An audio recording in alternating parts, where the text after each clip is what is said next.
आ गई। जिस समय ढूंढने के लिए निकल रहे हैं जीवाचार्य लक्ष्मण जी और परमात्मा राम, उसी समय एक बार त्रेता जुग माही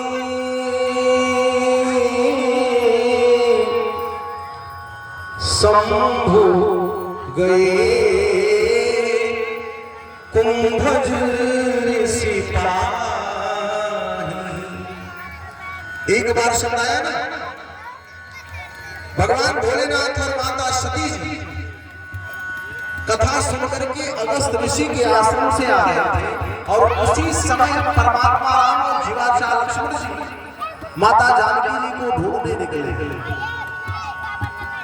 और जब भगवान भोलेनाथ की दृष्टि पड़ी परमात्मा राम के ऊपर, बड़े हर्षित हो गए।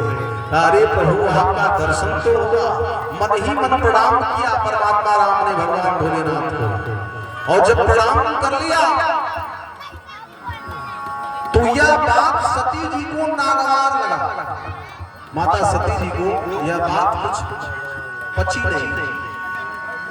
वो विचार करने लगी कि एक मानव है और पत्नी के बिरह में पागल की तरह ढूंढ रहा है, पत्तों से पूछ रहा है, भौरों से पूछ रहा है, किसी ने मेरी पत्नी को देखा क्या? और ये तीनों लोगों के मालिक त्रैलोकाधिपति ये उसका प्रणाम किए। ऐसा क्यों? माता सती जी ने पूछा, ऐ प्रभु, एक बात पूछूं आपसे। क्या पूछिए?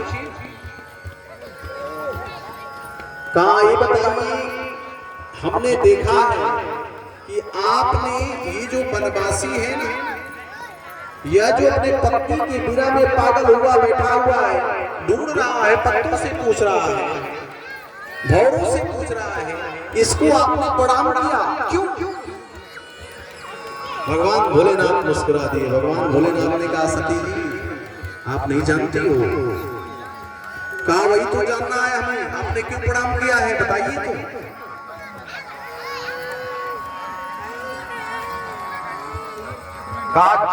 ऐसे जिनको आप साधारण मानव समझ रहे हो ना, वो कोई साधारण मानव नहीं है। अति विचित्र रघुपति चरित्र जानहि परम सुजान।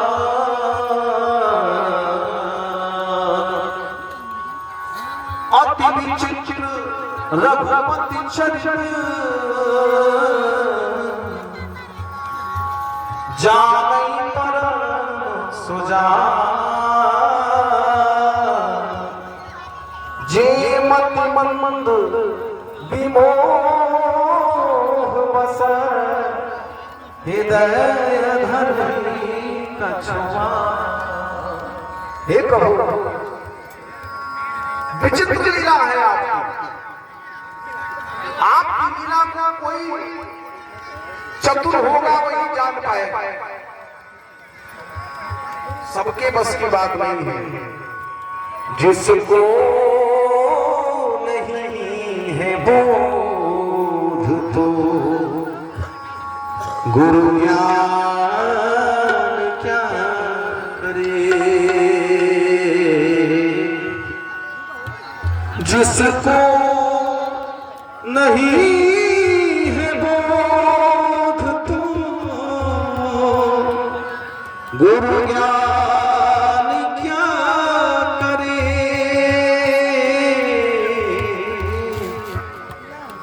निज रूप तो जाना नहीं तो पुराण क्या करे।